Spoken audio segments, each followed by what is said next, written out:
যুবসাথী ভাই বোনেদের আজকের সব থেকে বড় খবর, যুবসাথীর টাকা কবে দেবে তার ডেট ঠিক হয়ে গেছে, ফাইনাল লিস্টও বেরিয়ে গেছে।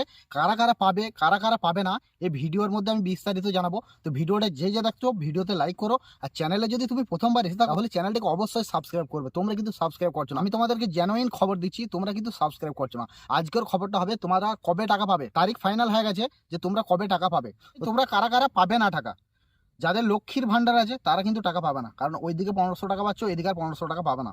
যাদের কৃষক বন্ধু আছে তারা কিন্তু টাকা পাবে। যাদের কৃষক বন্ধু আছে বা পড়াশোনা করছো, অন্যান্য স্কিম যারা পাচ্ছ তারা কিন্তু এই যুবসাথী টাকা পাবে। এই প্রশ্নটা বেশিরভাগ আসছে যারা কৃষক বন্ধু করে, তারা আমাদেরকে কোশ্চেন করছে তা আমরা কি টাকা পাবো না।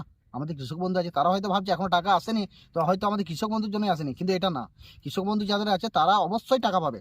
শুধুমাত্র লক্ষ্মীর ভান্ডার পায় বা সরকারি কোনো চাকরি করে তারা এই সুবিধাটা পাবে না। আমাদের এখানে যে তারিখটা হয়েছে, যারা ফর্মগুলো সাবমিট করছে তারা কিন্তু সাবমিট অলরেডি সব হয়ে গেছে, আজ পর্যন্ত কমপ্লিট।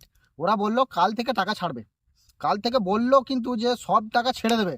কিন্তু এবার আমার ডাউট আছে, অনেক টাকার ব্যাপার তো বা অনেক মানুষের ব্যাপার, কালকে না হলেও ঈদের আগে তোমাদের টাকা, যুবসাথীর টাকা সবার অ্যাকাউন্টে 100% মনে হচ্ছে চলে যাবে। আমার আমার মনে হচ্ছে 100% চলে যাবে। কিন্তু মমতা ব্যানার্জি কথা দিয়ে কথা রাখে, সব কথাই রেখেছে। তো মমতা ব্যানার্জি এখন প্রতিশ্রুতি দিয়েছে এই টাকা তোমাদের দেবে, আর কালকে না হলেও ঈদের আগে মনে হয় গ্যারেন্টি তোমাদের টাকা দিয়ে দেবে। তো ভিডিওটি কেমন লাগলো অবশ্যই কমেন্টে জানাবে, আর ভিডিওটা যদি ভালো লাগে অবশ্যই লাইক করবে, আর চ্যানেলে প্রথমবার এসে থাকলে চ্যানেলটাকে সাবস্ক্রাইব করবে। আর যদি কারো কোনো কোশ্চেন থেকে থাকে তাহলে আমার কমেন্ট বক্সে করতে পারো।